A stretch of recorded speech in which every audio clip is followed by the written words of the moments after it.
Yo, what's going on guys? It's G Miners here. In today's video, I wanted to do something a little different and go over 5 tips or things that I think everybody playing Destiny should know. Witch Queen is going to bring in a ton of new and returning players, so if you're completely new to Destiny or you're just getting back into the swing of things after not playing for a while, then this video is going to be perfect for you. The order I am putting these tips in will increase in their difficulty to understand. Tips towards the end of the video will be more useful as you progress in the game. So, tip number 1 is going to be understanding the different leveling types and caps that are currently in the game. Starting with leveling types, Destiny breaks down into XP levels and then gear score levels. XP levels are very simple. Playing any activity, killing enemies, and completing any quests or activities themselves will reward you with XP. All of the XP that you earn is going to be shared among all 3 of your characters and is useful for things like the seasonal artifact and the season pass. Upgrading your artifact will reward you with bonus artifact unlocks, which allow you to choose certain mods that are available for the season. Many of the mods are needed for some of Destiny's endgame content, and other mods make the game just easier to play. This XP will also provide you with bonus power levels for each season. This bonus power will allow you to complete activities which require you to be at higher power, and by reaching higher powers, certain activities will become much easier. The season pass available each season will also hold exclusive weapons and ornaments, along with currencies, materials, and other valuable items. Leveling this up to the max rank will also reward you with Ascendant shards and free exotic engrams along the way. On the other side of leveling up, you also have your gear score. We just went over how the artifact can provide you with bonus power levels as you gain XP. Gear score is what makes up the majority of this power. Each character you play on will have 8 total pieces of gear. These are 3 weapons and 5 pieces of armor, each of which has a unique power level. Each of these pieces of gear will be averaged in-game to provide you with your power level. When leveling, earning powerful weapons is extremely important, as weapons can be transferred to other characters to provide them with a boost in power. Armor, on the other hand, is unique to the class that you play and cannot be transferred. Each season has a power floor, a soft cap, hard cap, and a pinnacle cap. The floor is where all players will start for the season, and it will be impossible to get any drops in-game that are lower than this level.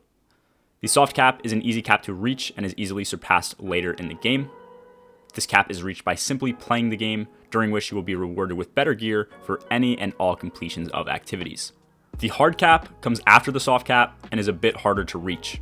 Here, you must earn powerful rewards from different sources to increase your gear score. Last is the pinnacle cap. This is the hardest to reach, and just like the hard cap, can only be done using what are called pinnacle rewards.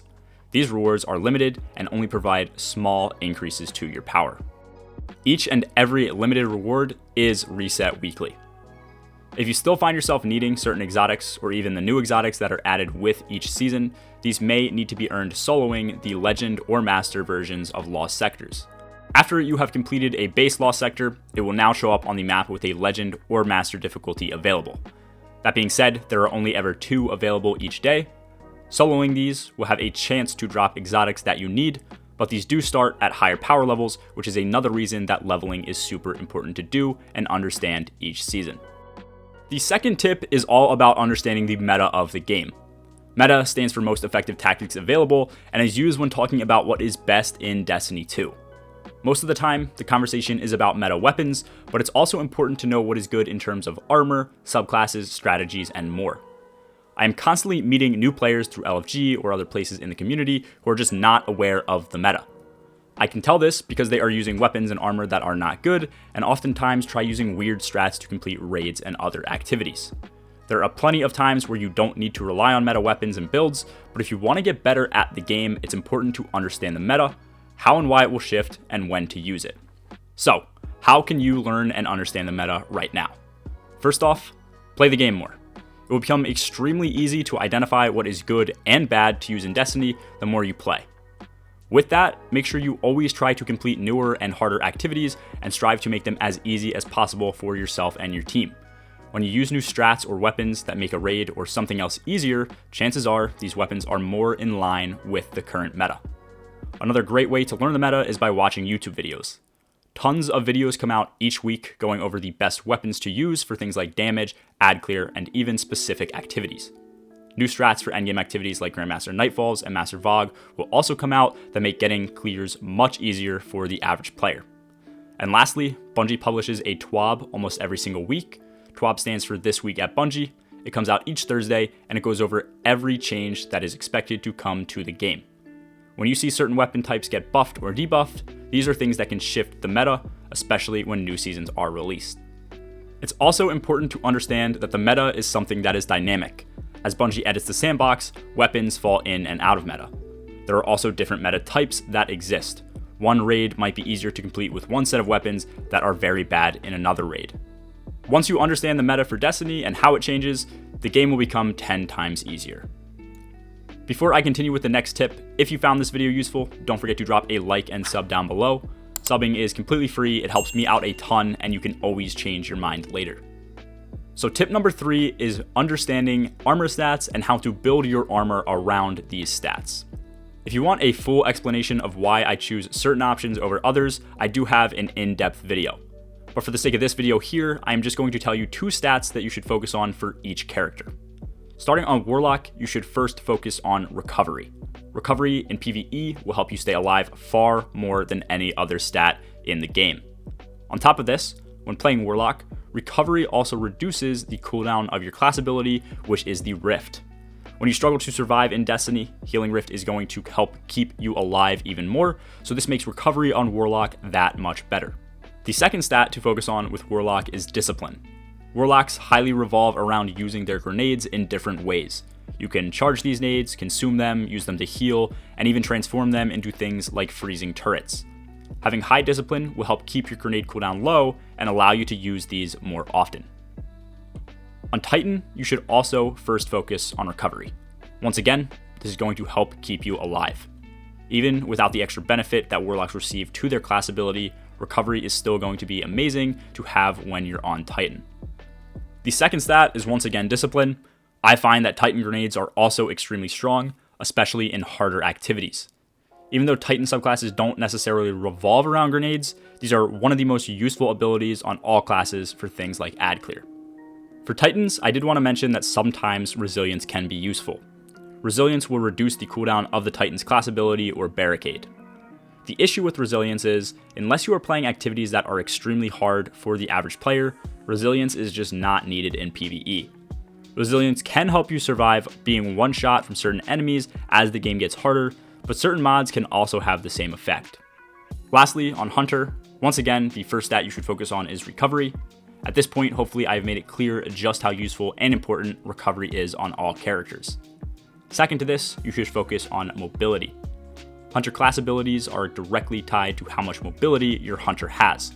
Seeing as the best Hunter subclasses and exotics revolve heavily around their dodge, having this on a fast cooldown is super important. By having a short cooldown for your class ability, you can also use the Gambler's Dodge to restore the energy in your melee attack. In Destiny, it is usually pretty easy to get 2 of your stats to tier 10 or 100 total points. This amount of points gives you the highest performance increase for each stat. The easiest way to do this quickly is to focus on getting armor that has high points in a particular stat like recovery, and then after you have this armor, you can equip up to 5 armor mods to increase any other stat by 50 points. Usually, with average armor, the lowest a stat will be is around 20 to 30. By adding 50 points to something like Discipline, for example, this could allow you to easily reach 70 or 80 points. Tip number 4 is learning to understand Destiny builds and armor mods. If you haven't played Destiny in a while or are still confused about certain mods and how they work, you should take the time to learn them. With fully masterworked armor, you have 10 energy slots that you should always fill with mods. The mods you have available depend on the piece of armor, armor affinity or energy, mod slots available, and the amount of energy that you have left on your armor. The first mod slot is going to be reserved for general mods, which increase your stat points. As I mentioned towards the end of tip number 3, this is a great way for reaching high tiers for multiple stats. The second and third mod slots are dedicated for armor piece specific mods. These mods will always be unique to the piece of armor you are equipping them on. For example, ammo finders can only go on your helmet in these 2 slots. The fourth slot is the most important slot as it is the only slot that holds combat style mods. These mods are the most important mods to use and also the hardest to fully understand, especially when making builds. We will talk more about builds in a bit. Most of these combat style mods fit into one of three types currently. First are Charged with Light mods. These revolve around getting a stacking buff called Charged with Light and consuming these stacks for benefits like bonus damage or damage resistance. They have a whole host of other different functions which are also great for endgame content and general play in Destiny Sandbox. Second are Warmind Cell mods. These mods revolve around spawning a glowing orange Warmind Cell. Most players destroy these for ad clear, but some of the mods allow you to do other things with these cells. Most of these mods were nerfed in terms of damage and area of effect, but they are still pretty decent to use, just no longer OP. Lastly, the most recent addition to Destiny are Elemental Well mods. These are somewhat similar to Charged with Light mods, but work around killing enemies to spawn tiny wells of different affinity. Picking up these wells will provide you with a chunk of cooldown to your abilities and also provide extra benefits depending on the mods that you select. A lot of builds also use hybrid mods that allow you to utilize multiple different mod types. All in all, even with hundreds of options to choose from, the only mod I find super necessary to have is Protective Light. When it comes to making and learning to make builds, it can be a daunting task. I recommend that you find content creators in the community who focus on making builds that you like. This will be an easy way to get introduced to certain mods and how they work in builds, and will eventually allow you to understand enough to create builds of your own. I personally focus on making endgame builds which work best in the hardest activities in Destiny. Other creators make builds that are a lot more overpowered in easier activities, and some builds that are just fun to use in general. The last and final tip is learning how to play the game differently.